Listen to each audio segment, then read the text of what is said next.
ஆன C Joseph Vijay எனும் நான்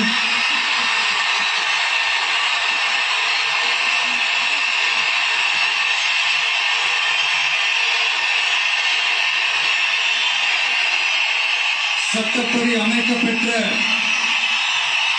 இந்திய அரசியல் அமைப்பின்பால் உண்மையான நம்பிக்கையும் மாறா பற்றும் கொண்டிருப்பேன் என்றும் இந்திய நாட்டின்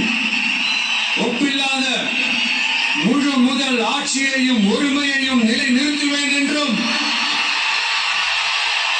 தமிழ்நாட்டு அரசின் முதலமைச்சராக உண்மையாகவும் முழச்சான்றின்படியும் என் கடமைகளை நிறைவேற்றுவேன் என்றும் அரசியல் அமைப்பிற்கும் சட்டத்திற்கும் இணங்க அச்சமும் ஒருதலை சார்பும் இன்றி விருப்பு வெறுப்பை விலக்கி பலதரப்பட்ட மக்கள் அனைவருக்கும் நேர்மை